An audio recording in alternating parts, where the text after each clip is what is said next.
Welcome to crypto market pulse. आपके साथ मैं हूं वैभव, क्रिप्टो मार्केट से आज की बड़ी खबरों के साथ। चलिए देखते हैं आज की टॉप हेडलाइंस। बिटकॉइन में गिरावट, प्राइस $66,500 की रेंज में।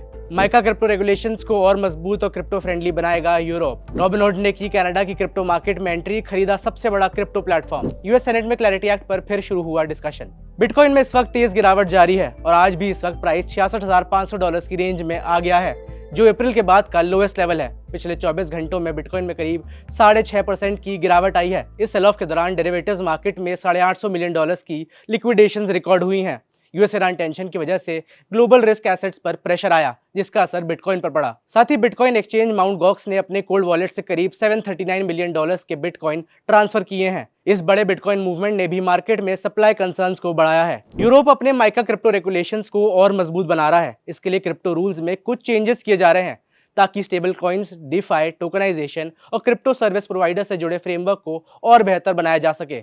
माइका को क्रिप्टो फ्रेंडली बनाने और यूएस और एशिया के रेगुलेशन से कम्पीट करने के लिए ये बदलाव किए जाएंगे। यूएस की बड़ी ट्रेडिंग फर्म रॉबिनहुड ने कनाडा के क्रिप्टो प्लेटफॉर्म वंडरफाई को एक्वायर कर लिया है। वंडरफाई कनाडा के दो सबसे बड़े क्रिप्टो एक्सचेंजेस बिटबाय और कॉइनस्क्वायर को ऑपरेट करती है, जो अब रॉबिनहुड ब्रांड के अंडर आ जाएंगे। इस एक्विजिशन के जरिए रॉबिनहुड को कनाडा में रेगुलेटरी अप्रूवल्स और ऑपरेशनल लाइसेंस भी मिल गया है। यूएस सेनेट में डिजिटल एसेट क्लैरिटी एक्ट पर दोबारा डिस्कशन शुरू हो गई है। ये बिल पहले ही 14 मई को बैंकिंग कमेटी से क्लियर हो चुका है और अब अगला बड़ा स्टेप सेनेट फ्लोर वोट होगा। इस बिल को सेनेट से पास होने के लिए 60 वोट्स चाहिए, जिसके बाद बिल हाउस ऑफ रिप्रेजेंटेटिव्स में जाएगा। फिर प्रेसिडेंट ट्रंप इस पर साइन करेंगे। अब चेक करते हैं कि मार्केट में टॉप गेनर्स और टॉप लूजर्स कौन से रहे।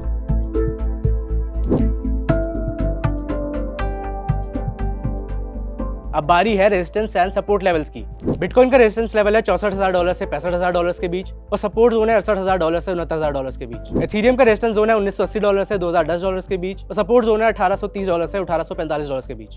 बीएनबी का रेजिस्टेंस जोन है $662 से $670 के बीच और सपोर्ट जोन है $638 से $643 के बीच। सोलाना का रेजिस्टेंस जोन है $77 से $79 के बीच और सपोर्ट जोन है $70 से $72 के बीच। एक्सआरपी का रेजिस्टेंस जोन है $1.26 से $1.28 के बीच और सपोर्ट जोन है $1.16 से $1.18 के बीच। बिटकॉइन में इस वक्त शॉर्ट टर्म पेन और लॉन्ग टर्म अपॉर्चुनिटी एक साथ दिख रही है। जहां अभी मार्केट सेंटिमेंट बहुत वीक है, वहीं $65,000 पर स्ट्रॉन्ग सपोर्ट है, जहां बहुत से लॉन्ग टर्म होल्डर्स ने बिटकॉइन को पहले भी अक्यूमुलेट किया था। So long term investors in level पर धीरे धीरे अक्यूमुलेट कर सकते हैं। शॉर्ट टर्म ट्रेडर्स को अभी भी वेट करना चाहिए। जब तक मैक्रो सिग्नल्स, ETF इनफ्लोज और जियोपॉलिटिकल सिचुएशन क्लियर नहीं हो जाती, तब तक पेशेंस ही सबसे सही स्ट्रैटेजी है। बाकी क्रिप्टो पर अगर आपको कोई सवाल है तो हेल्पलाइन नंबर पर कॉल करें।